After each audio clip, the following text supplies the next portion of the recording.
Mike Tedeschi, Wealth Management Advisor with Perspective Wealth Planning. In this week's market breakdown video, we're going to take a look at the four main U.S. indexes. We will also take a look at the U.S. dollar and commodities, but the big story today is going to be the steepening yield curve and what that has meant historically when the yield curve gets this steep for us moving forward. Well, let's go ahead and jump right into it here. The market's seen some weakness over the last couple of days, but you can't really tell it from taking a look at the big picture. All right, if we actually zoom in a little bit right here, the S&P 500 did not break below the breakout level on 2/4, even though we have about a percentage and a half, 2% fall from the highs Sunday night. Going into the holiday shortened trading week, and we've seen some ugly action under the surface in some specific sectors. The charts are still completely fine. Let's look in here at the NASDAQ, right? A little bit deeper of a pullback than the S&P. Tech stocks get a little bit stronger. But again, look at where we're at. We're still holding that breakout level from earlier this month. When we take a look at it, the Dow. The Dow made a new high yesterday. And here we are, again, holding over that breakout line. And when we take a look in at the Russell, that's been hit a little bit harder here than the rest of the indexes. It still has a little ways to fall until it actually hits that breakout zone from 2/4.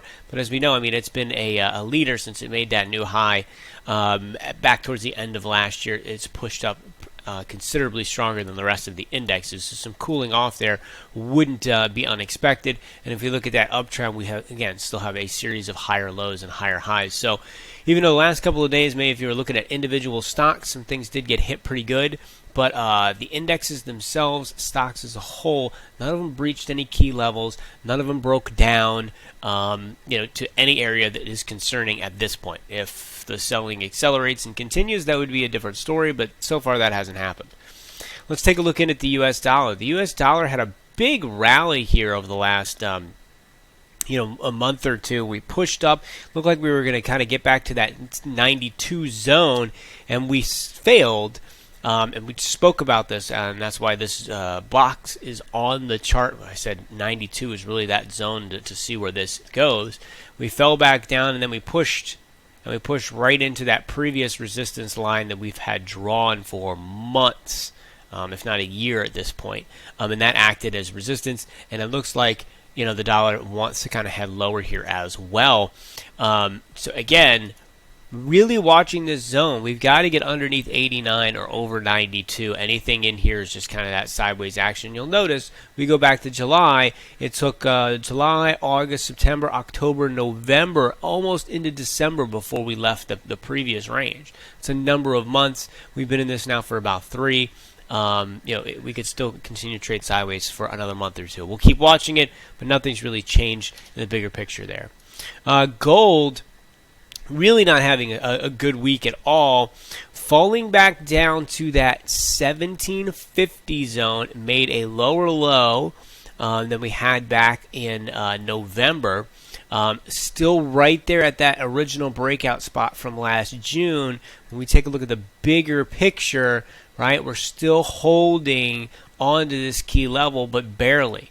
Anybody that's been watching the gold market here, really, we haven't done anything for 7-8 months at this point, but slowly drift lower. And we had a monstrous move the previous year. We could still be digesting these gains.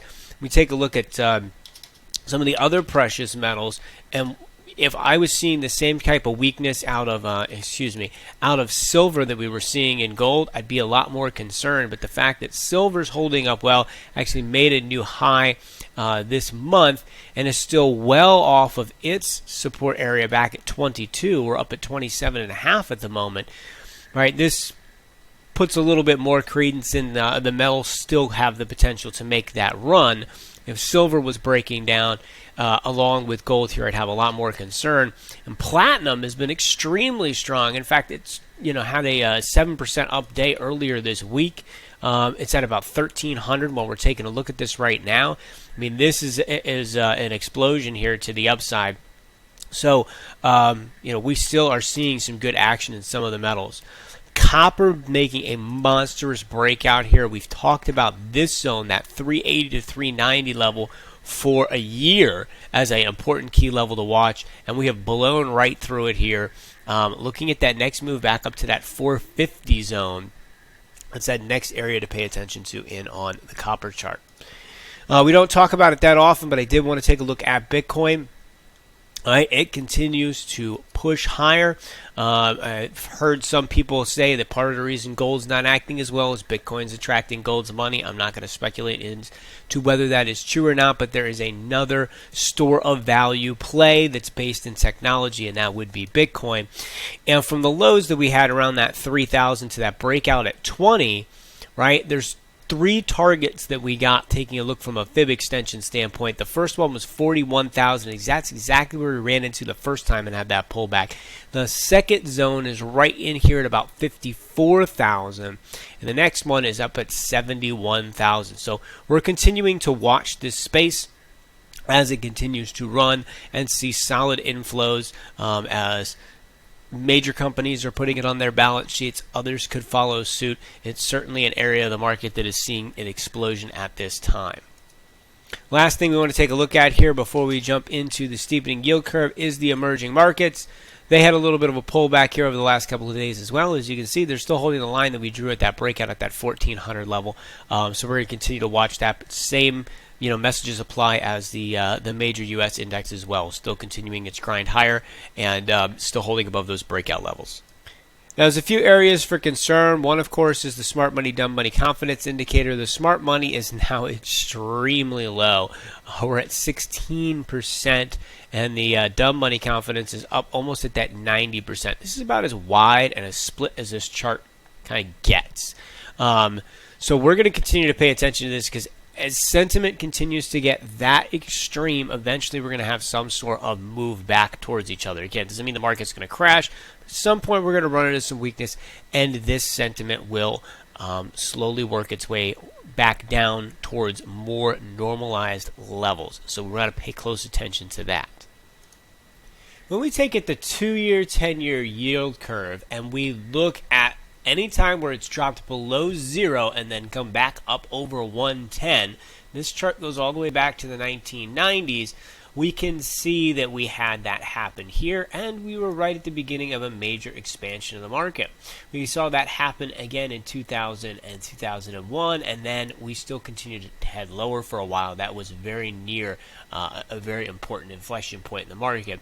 We see the same thing take place in 2007 and 2008. Right before we saw the market pull back, and here we are once again. So the question becomes, is this a sign of an expansion? Right? Bulls will say that it's good for financials. It shows the sustainability of the markets. Bears, on the other hand, are going to look at this and say, this has happened 2 times here in the last 20 years that led to some major market corrections. When we look at the numbers behind the chart that we just looked at, this is some of the ugliest in terms of positivity for the markets moving forward. With a percent positive only a third of the time, going out from 3 months out to 3 years later, with some huge corrections in there. Pullbacks of 40, 37.5%, 23%, in there. Again, we highlighted we had one really good run and we've had 2 really poor occurrences. So we only have 3 data points, and you know what I'm going to say about that. Even when you're looking at this and going, man, that's really, really bad. We only have 3 data points, so we must keep that in mind. It's not like this has happened hundreds of times where there's going to be a much clearer statistical edge on this. It's just one of those things to really pay attention to, because the last couple of times it has happened, it does not bode well for the market. Interestingly enough, the last 2 times that it did happen, it actually bode well for gold. So that's one thing to watch here also. And in the 90s run, it didn't necessarily bode well for gold. So the same kind of thing as before. It's actually the inverse of the market. The market did well in the 90s push and bad in the 2000 and 2007 area, and gold has actually done the opposite when we saw this 2 and 10 year yield steepening happen. As always, the takeaway is, look, the charts are telling us things are still strong. We had a couple of days of pullback. No main levels broke. We certainly should not change tune until the actual technicals tell us as such. But we continue to see more and more things stack up under the surface that could be a concern. Again, we're in a very different world than we've been in the past with the amount of easy money and free money that is essentially out there in the market. And that certainly could make those previous historical instances be less significant moving forward. If you guys want to talk anything about the overall markets, please give me a call at 814-580-9881, or you can shoot me an email at mtedeschi at perspectivewealthplanning.com. Hope you guys have yourselves a fantastic week. See you next week. Take care.